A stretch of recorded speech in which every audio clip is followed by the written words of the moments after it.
What's going down, D-Gens? Back again with another quick video, this time for week 11.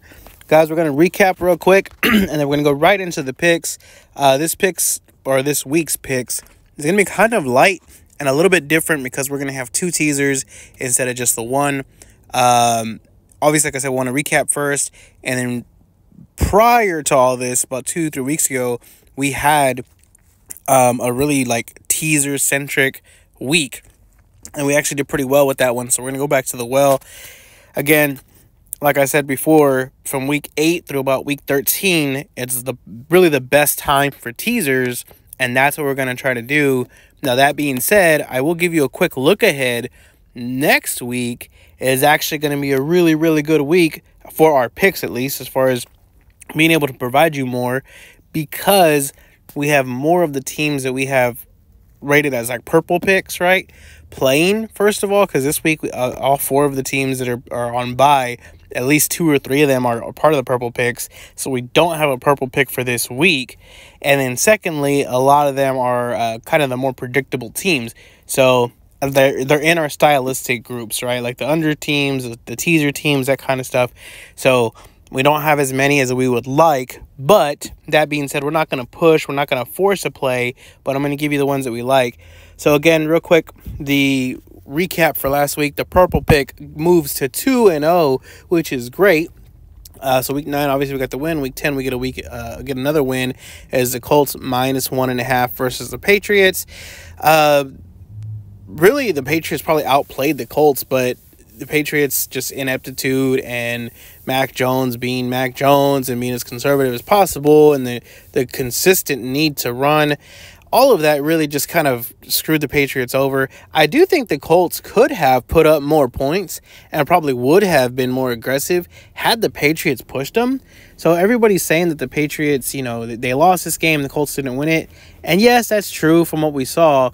But if this script had gone any different, if the Patriots had scored again, I believe that the Colts would have put up a different offense. It would have been a little bit more aggressive and probably scored at least another touchdown if they had felt they needed it.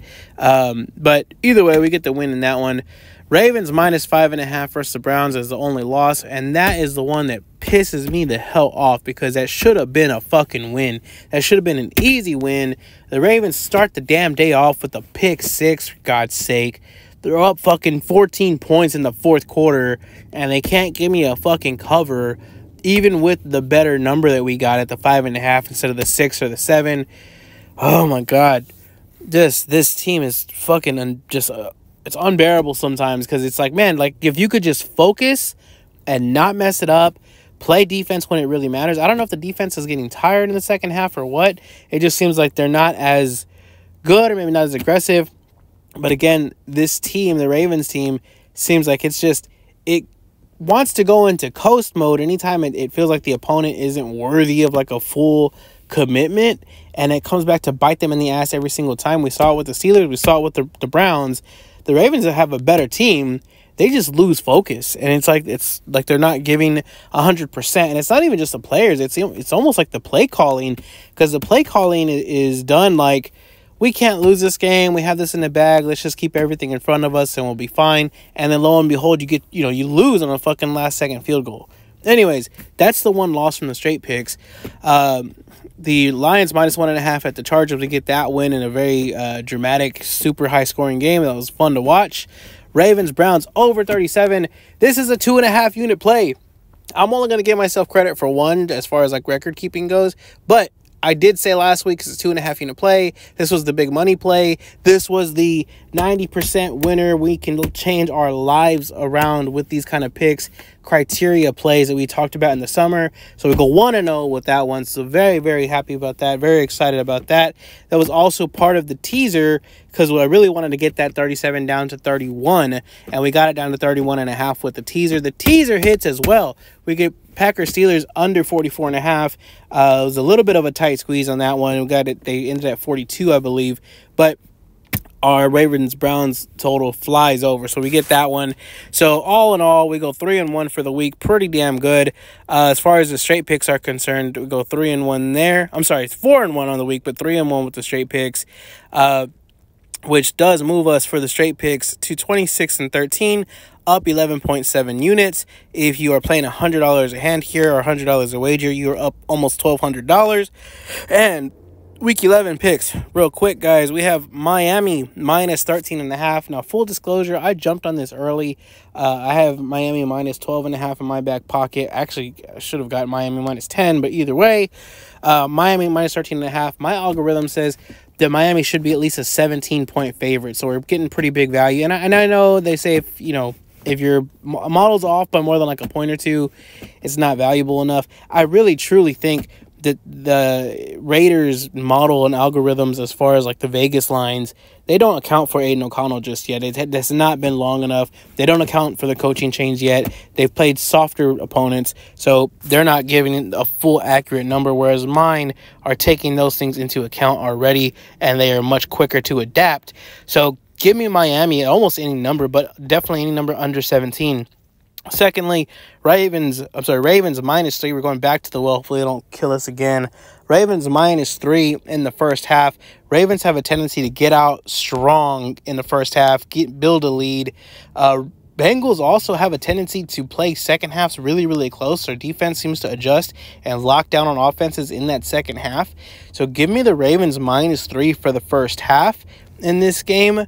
And those are the two straight picks for the week. Now, the Dolphins are going to be in a teaser as well because I wanted to bring them down. And I had actually placed a teaser before I placed the straight pick.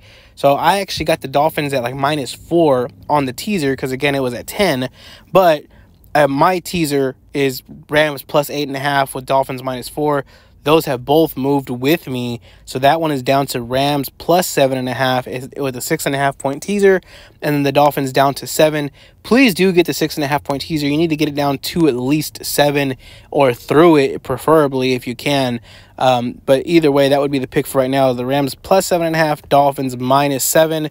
And then the other teaser, probably my more favorable teaser, is the Lions minus 3 versus the Bears. And then the Cowboys minus 4.5 versus the Panthers. I do think that the Cowboys win. I honestly think they probably do cover the full 10.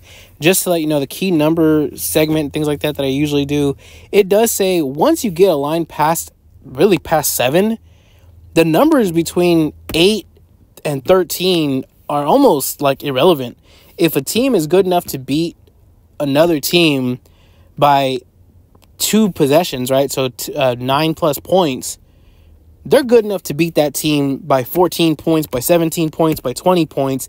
There's not like a hard limit. It's not like, oh, this team is good enough to win, but, oh, they're only good enough to win by 15 points. Like, no, that doesn't really matter. If a team is just that much better and they're going to outmatch Team B, once you get past the 7, there's not a hard stopping point. Really, the next key number would not be until you get to like 20, and it would be 20 plus, right? Because that's when you get into like, okay, 17% of games are ending at that. So 50% of the games are landing between 1 and 7. Of the other 50% of games, only 12% of them right now are landing between 8 and 13. So that is what, 30, 68. So you're having about 38% or so games that land way above that. So again, if your line is over 8, there's a 38% chance that they're going to not just cover, they're going to go way over. And in this game where the Raiders are still playing off a coach who's maybe not as good as he's looked because of the opponents, give me the Dolphins big time. But those are the plays for the week, guys. I'll post this as soon as I can. Y'all have a great weekend, a great week, a good week. Hopefully everybody makes some money, and I will speak with you guys soon.